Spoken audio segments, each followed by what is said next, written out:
Now. Now! That's as close as we've ever... That's pretty good. All right, here we are. Season 2, episode 34. Have you heard? There's a new drink out there. It's called the Bird. Yeah, that's great. We're doing the Bird cocktail tonight.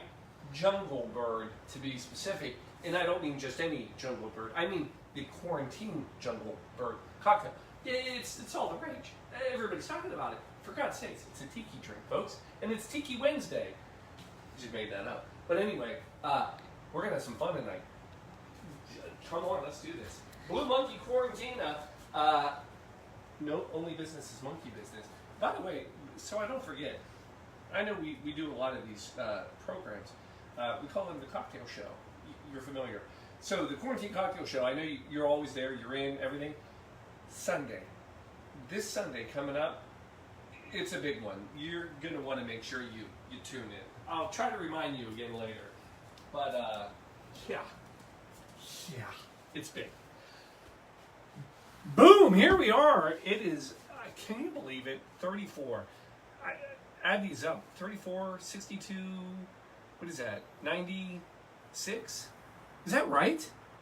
Holy crap, we're getting close to 100. That's not this Sunday, by the way. Sunday's something different. 100's coming up. That's another thing. That'll be another big deal. But here we are. So, 1973, Kuala Lumpur. Ever been? Me either. But in 1973, they had the Avery Bar at the Hilton. Big deal. Anyway, at the Aviary Bar, not Avery, Aviary Bar, my bad. I've been drinking. So just stay with me. So the Aviary Bar at the Hilton, you have yourself this welcome drink. So when you get there, they serve the Jungle Bird cocktail in a ceramic glass, short glass, shaped like a bird. And when you're in the hotel, boom, you got it. This was all thanks to Jeffrey Ong. And Jeffrey Ong was the bar manager, and he was tasked with making this. We actually had all sorts of bird drinks there, and it makes sense. See, it was called the Jungle Bird because there were birds in the jungle right there. It was an aviary. They just had a big net, and you could sit and watch. Oh, who cares? So, Kuala Lumpur, KL, as they like to call it. What I found out, it was very surprising, not home to koalas. I would have thought Kuala Lumpur would be the place to find koalas.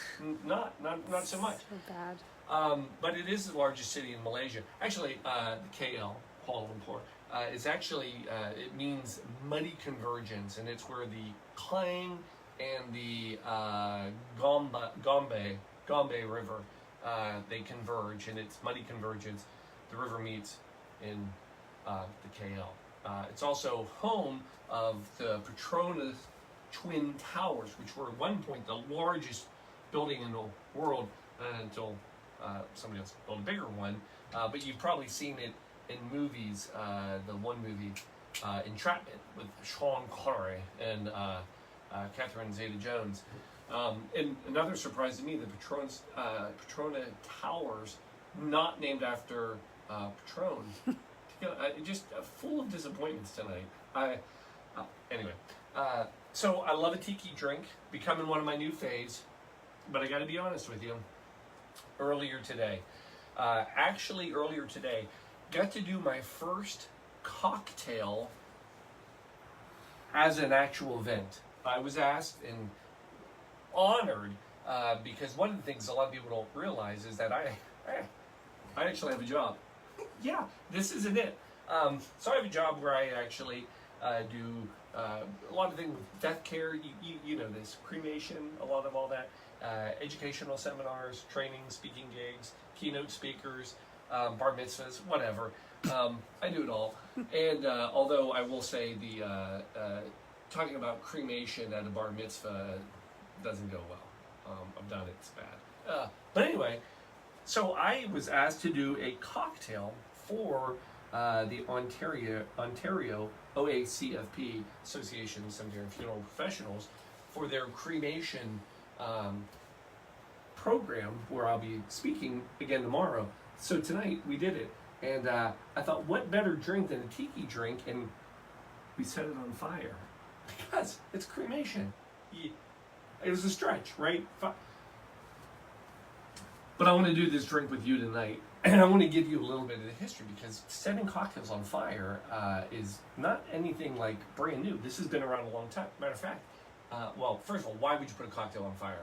So what you'll hear is that it's to take a lot of strong alcohols. By burning it, you remove some of that excess alcohol, so it'll make it a milder drink.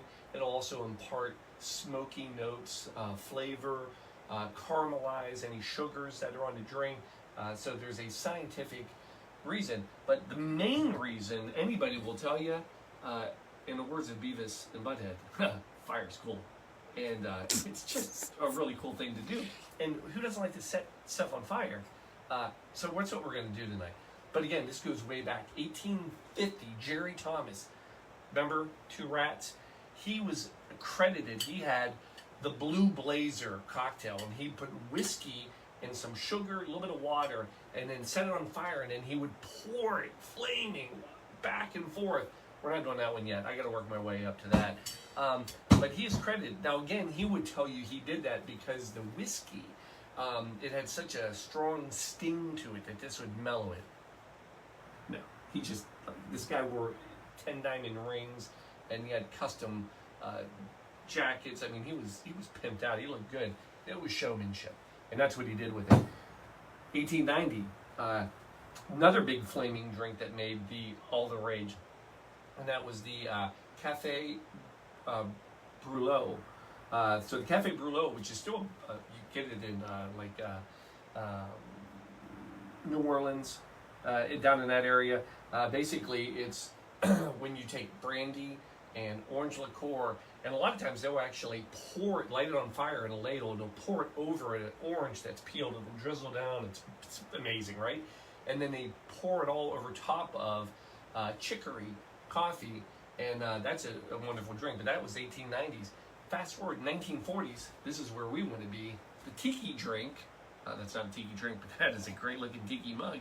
But the tiki drink, 40s and 50s, they were setting this crap on fire all the time. The volcano, that was a big popular. I'm going to make that for us one day. But it's a big bowl. You need like 38 people. You need basically the entire family that makes this one juicer for that drink. And everybody pops a straw in it, and they light it on fire. It's fantastic. The scorpion, that's another flaming, but we're putting the bird on fire today. That sounds bad, but anyway. Then the last one I'll give you, just because it has a personal note for me, is the 80s. And that was when we were introduced to the flaming Dr. Pepper. Yes, that beautiful amaretto shot with a little 151 on top, light it on fire, drop it in about a half a beer, and then just chug it. And it's delicious. And I believe on one of my birthdays, I did about a dozen of them. Which birthday, Paul? I don't remember. That's how good they are. Another story for another time. So, let's do this. Let's make the drink. All right, you ready? Get some ice in a cup. All right, boom. Coming in, not a hard drink. And I will tell you, it is a smooth, great little thing. First of all, get some dark rum. We're going with Mount Gay Black Barrel, nice solid dark rum. 1.5 ounces per drink. So there's mine, and then there is one for Shelby. Then we're coming in. This is where it gets a little crazy. We're going Campari. Yeah, Campari. Not a typical tiki drink, but delicious. So it's got a lot of nice spice. 3/4 ounce, one, and then 3/4 ounce for Shelby. Boom. We'll get there. Ignore that. Come over here. You need some sweetness to it. Simple syrup, 1/2 ounce per drink. So we're going to go 1 ounce total. Pineapple juice. Pineapple juice. 1.5 ounces per drink. So I don't know who actually created these little cans for Dole.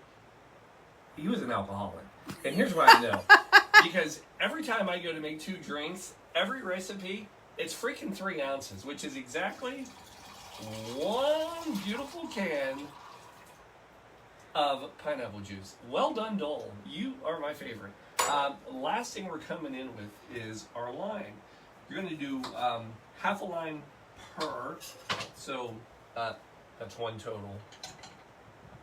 How I'm getting there is a half and a half. I don't know how much I need to explain sometimes, but the silence is deafening in here. Just deafening. That's not your fault, though. You can't say it. Whatever. So, go with our lime. Save your remnants. We're not done yet. Last thing you're coming in with is your emergency. I don't know if you've ever read the back of the emergency, but right down here, it's made in a KL. Yeah, Paul and pour. Yeah, they use koalas to make it. That's why it's so delicious. It's just give that a little sprinkle. Because emergency, you know, we have a home base in Kuala Lumpur, and we're sponsoring them, but not our show yet. One day. All right, that's everything. Come around, give it a good shake. Make sure you get that KL emergency shook up in there. Sometimes you'll find koala fur in there. I've noticed that. Now it all makes sense. But shake it up good. All right. Not right. There it is. Tasty and delicious. Now, this drink, historically, and by historically, I mean since 1973, has always been served in a short, small glass, a rocks glass. And that's what we're going to do tonight, because I don't break from tradition. Although I'm pretty sure they didn't light this drink on fire for their guests when they walked into the hotel. That would be bad. But we are tonight. All right, so rocks glass, and then come on in. Put that over the rocks. If there's a monkey on your rocks glass, all the better. It fits the jungle theme. Okay, now, the garnish. Here's where we get crazy. Those spent limes, take them out. Dose. Then you're going to invert them. You're going to make basically a little lime cup. You're going to set that cup in your drink. Don't worry, it'll float. All right. Boom. So there you go. So we have 2 lime cups. Now get that delicious overproof rum, Brian Nephew, my friends, and you're going to pour it right in there.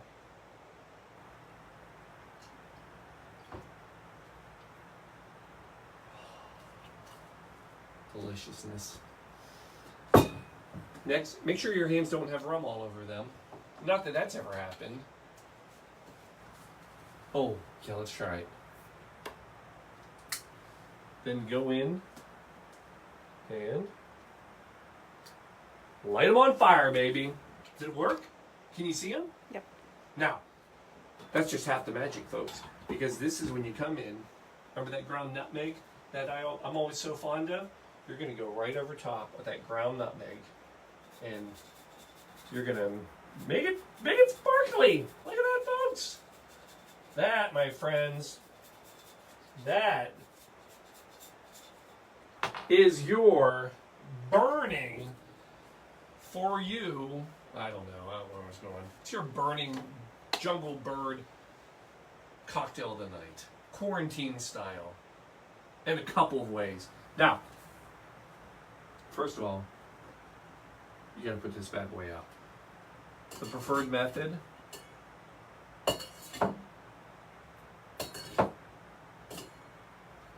is that. Now, what do you do with that lime, with the nutmeg and all that? Give it a little tip. Boom. Pop it right in there. And then here you go. Quarantine style jungle bird. Oh my gosh. I'm telling you, I am becoming the biggest Campari fan in the world. So smooth. You can't taste it. The pineapple juice really cuts it. It's got a sweetness, tiki, kind of this herbal flavor to it. It's freaking phenomenal. That's a great drink. And then the fire, you can obviously taste a little bit of this rum, but it's got a bit of a smoky flavor. Delicious. Now, again, I'll leave you with this. Fire's cool. Beavis told us. You're right. It is. Fire's cool. But some rules. You should never blow out a burning drink. Because if you blow on it, the liquor can go everywhere and then, gender reveal, it's horrible. Just don't go down that. The other thing that you want to do is never pour more alcohol onto an open flame. It can travel back up, it'll go into the bottle, it'll explode. Very bad. And then the third thing is don't ever drink it when it's on fire. Now, I have some friends from the ICCFA University, and I know we did do this one night. We were drinking these lit drinks. Don't do that. It's, just have fun with it, all right? Don't be a butthead. So, there's your drink, and that's your cocktail for the night. Folks, you have been jungle humped on this Wednesday. No, nay, fire humped. No, wait. Burned hump, burning hump. No, that's bad. That doesn't sound good. Let's go back to fire hump. You've been fire humped this Wednesday. Cheers. Love you all. Sounds like you need to go to the doctor. Yeah, that last one. If you've got burning hump on Wednesdays, that's not good. Don't. Folks, make you one of these. This is how you get through hump day. Love you all. Good night. Oh, are we still on? Sunday. I'm serious about this. Sunday. Big one. Tell all your friends. Share.